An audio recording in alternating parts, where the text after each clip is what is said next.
Bonjour à tous et bienvenue dans cette vidéo où il me semble, contrairement à ce que j'ai dit dans la vidéo précédente, on va quand même finir la partie utilisateur en faisant l'ajout, l'édition. On va pas s'occuper de la suppression, hein, la chose reste la même que les autres. Et du coup, on va évidemment s'occuper encore une fois du service, hein, qui est lié aux utilisateurs. J'ai fait une toute petite modif sur le menu, donc j'ai mon user list et mon user add. Et on n'oublie pas, si je vais dans le routeur, boum, que on a aussi notre route avec le user edit. Alors on va partir du postulat que si je clique sur le nom, d'ailleurs on va mettre une petite classe là histoire d'avoir un petit curseur. Si je clique sur le nom, ça me l'édite. Enfin, je vais à la page edit. Alors, hop, qu'est-ce que c'est que ça? On enlève ça. Tac. Classe, je vais mettre edit. Alors c'est pour faire du très très simple, hein, edit, curseur en pointeur. Voilà. Hein, comme ça on a le petit message, on pourrait faire du texte en gras. Oh bah tiens, soyons fous. Hop, edit, over, font wide. Allez, on va mettre du bold. Et en voir. Merveilleux. Joie, gaieté, bonheur. Alors,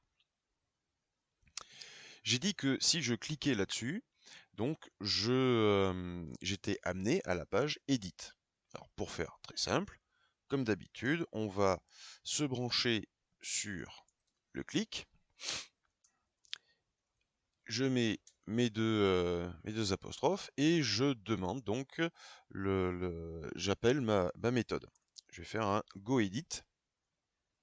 On pourrait faire un lien, mais là pour le coup je vais faire en programmatique, donc du routage programmatique.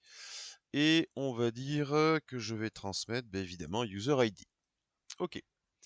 Ça veut dire que ici, côté... j'ai aucune méthode encore. Donc on va le faire de suite. Les méthodes. Go edit. Je reçois un ID.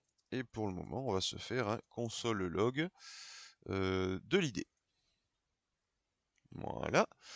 Je vais aller en console. Si je clique sur Roger, impeccable, j'ai mon 2. Bon, et bien du coup, il suffit donc de se faire this.$router.push. Hop, et on va aller à admin slash slash. Ah mais tiens, on va aussi voir une petite chose. Donc slash users slash edit. Hop, plus mon ID. Voyons voir ce que ça va donner. Je clique là-dessus et boum, ça fonctionne, c'est impeccable. J'ai bien mon nom. Mais il y a quelque chose qui peut être beaucoup plus pratique concernant le routage programmatique.